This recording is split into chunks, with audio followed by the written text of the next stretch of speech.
You know, most people don't even understand what the word past really means. Well, today on Choosing Your Future, episode 002, Saying Goodbye to Your Past, part 2, we're going to look at that word and see how you can say goodbye to your past. Life is not about you living in the past. It's not about you living in fear. It's about your dreams. It's about what you believe. Life is about you, choosing your future. Lessons for the future begin here. Hey, welcome to the Choosing Your Future podcast. This is episode 002, Saying Goodbye to Your Past, part 2.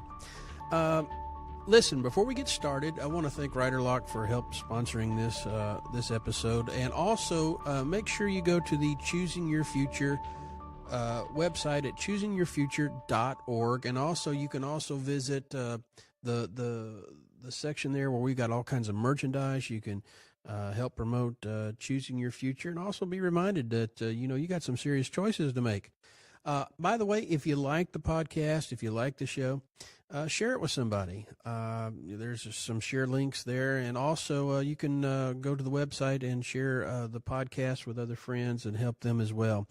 Listen, last time we talked about on episode 001, actually was our premiere episode, and we want to thank those who listened.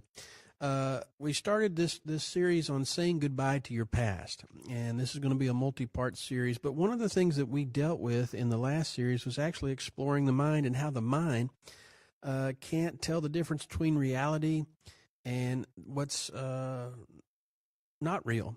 And the problem with that is that really causes the things of the past to even play more havoc with us. You know, a lot of people try to get rid of the past by just dealing with it emotionally, but it's actually more mentally than it is anything, because the mind is where the images of the past come from. And that's what triggers the mind, is what triggers the emotional part and triggers all the feelings. And then the next thing you know, we've got this huge problem and we can't go forward.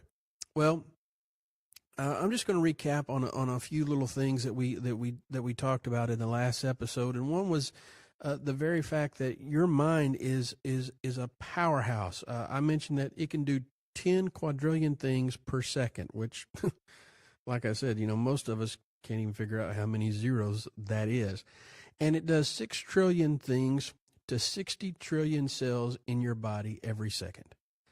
So your mind is powerful, but there's one thing it can't do. It can't distinguish the difference between what's real and what's not. That's why if you have a bad dream, your heart starts pumping real fast, or you might break out in a sweat, or you might have all these weird emotions going on because it seems so real. The mind couldn't tell the difference. Well, when you start conjuring up things, or recalling things, I should say, of the past, that's what begins to happen with your emotions. That's why it's hard to heal. That's why it's hard to forgive. That's why it's hard to just let things go and grab a hold of the things in the future. And so I'm going to start doing this, and this is related to the last episode, and we ran out of time, but this is a little self-evaluation thing I want you to start looking at. And see how much, because most people say, well, I don't think about the past, but I guarantee you that most people do. And that's the problem, whether it's relationships, hurts, or failures, or missed opportunities. A lot of people are going to, think more about the past than we think about the future. And it can affect us not only emotionally, but even physically. Some people, I believe, deal with sicknesses because they think way too much about the past. And it's more the mental than it is a physical issue, and it's causing physical strain on their bodies. But let's look at a couple of evaluations. I want you to start thinking, and here's 6 of them. Number 1, how much of my thoughts are about the past? And you got to really be serious about this and kind of do some soul searching. So number 1, how much of my thoughts are about the past? Number 2, is the thought process affecting my present relationships, my careers and my goals, etc.? Is the fact that you cling to some things of the past, is it affecting your present? Because what's affecting the present is going to affect the future. The third thing is my past keeping me from obtaining things in my future? So what am I holding on to that's keeping me from moving forward? And the fourth thing is thinking and reliving the past, having an emotional, mental, physical, or spiritual effect on my life. How much of this is really affecting me? And fifthly, or the fifth thing is what I consider precious memories, because we all have, those great memories. Those memories, are they actually hindering my present and my future? Sometimes your precious memories are more of haunting memories for some people. But the other thing is, some people, their precious memories, they love living in the past so much that they are missing everything. You might have had a great childhood and you want to relive that childhood. Well, I got news for you. That's great. You got good memories. But the problem is, living in that past can affect what you're having to experience today, and creating even better memories with your children or your spouse or whoever. And the last thing, number 6, do I fear the future because of my past? What am I afraid to try again? Am I afraid to dream again? Am I afraid to love again? What am I afraid to do? Well, really, I don't know if you realize this or not, but most fears are a result of the past. It's something that occurred in our past. And so by having these fears, it affects us from gaining future, and it affects us from gaining opportunities. So these are some 6 things you might want to go back, and as you listen to the podcast, just kind of write these things down, and we'll try and post them on the website there, so that you can kind of go through this and say,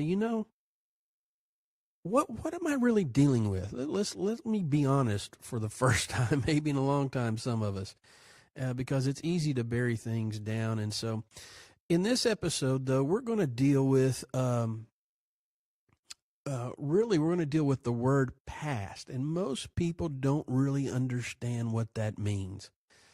The perception of the word is what causes us to look at things in probably an abnormal way.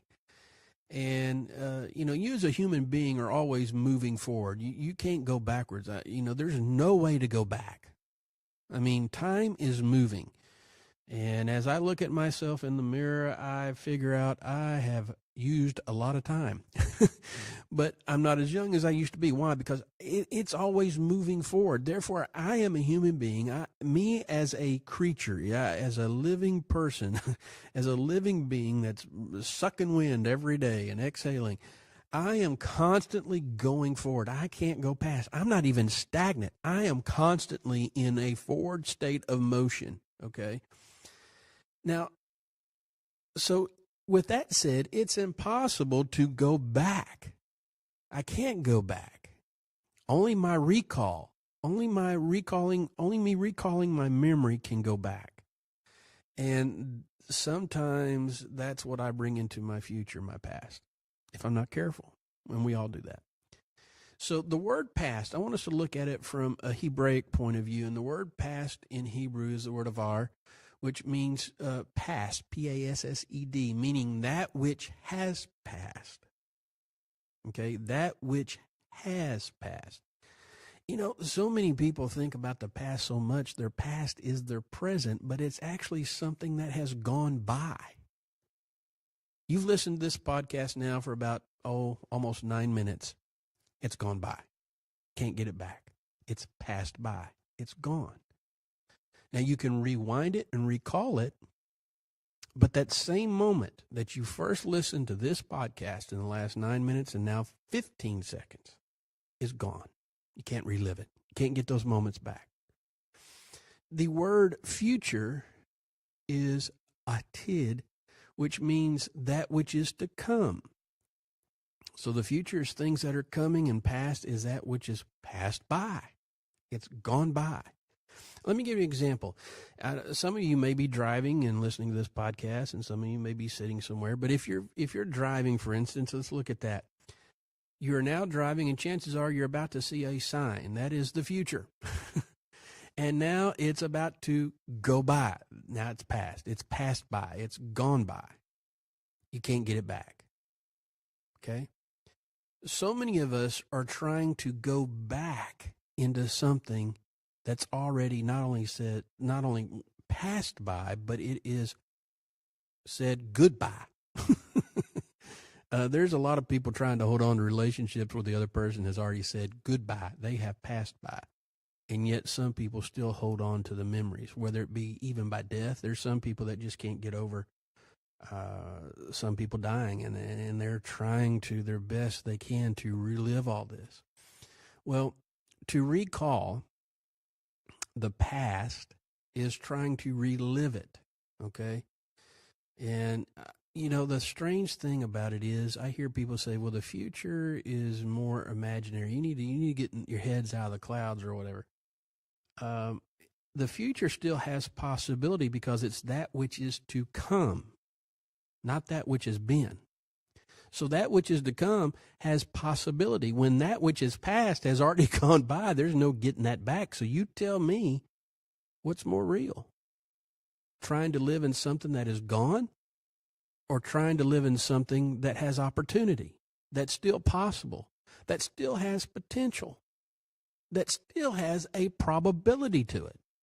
So your future has more probability than your past does. And so to stay in that past is denying you life. It's denying you the opportunity for great things in abundance. And so this is what people, I think they don't understand the definition of this word past, because sometimes the past in our mind, as we talked about in the last episode, in our mind, the past has such a real feeling to it if we recall it and live it, especially with our emotions. That emotion, I'm not denying the hurt isn't there. I'm not denying that the feelings aren't there. They are there. But the reason why they're there is because my mind is recalling the images. It's recalling the event. I'm bringing what is past to my present, and I'm reliving it over, okay? And so by doing this, by not understanding that the word past is something passed by, not something in present, it's a little easier to let go of it. You can't get it back, okay? It's gone. The only thing you can do is change, especially if you've been wounded or hurt, or especially, if you failed at something. You keep trying. You keep moving forward. I failed at things. Everybody's failed at things. But you have to keep moving forward, because to live in what has been past means you're going nowhere. And I can't stress this enough. From now on, when something happens to you that you want to start recall, you're going to have to say, look, that has already passed me by. I'm done with it. It's passed me by. I'm through. I've passed that. I am going past that. I've been past that. I'm embracing the future. You can't create the past, okay? You can't create the past. And it's been proven that even when you try to, it's never the same. But you can help create your future, and that's by making the right choices. Everything created started in the imagination. Everything that you see that's visible started in the mind. That car you're driving, or that phone that you're listening to, it all started in the imagination. Don't waste your imagination on the things of the past that have passed by. Let your imagination go out into the future. Dream big.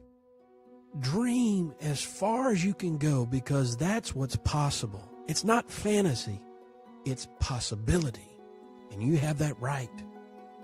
Hey, until next time, join us here on Choosing Your Future for Part 3 of How to Say Goodbye to Your Past.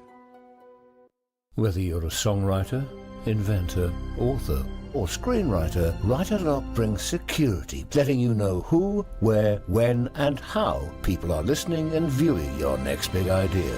Visit WriterLock.com. Thank you for listening to the Choosing Your Future podcast. For more information, please visit choosingyourfuture.org. That's choosingyourfuture.org.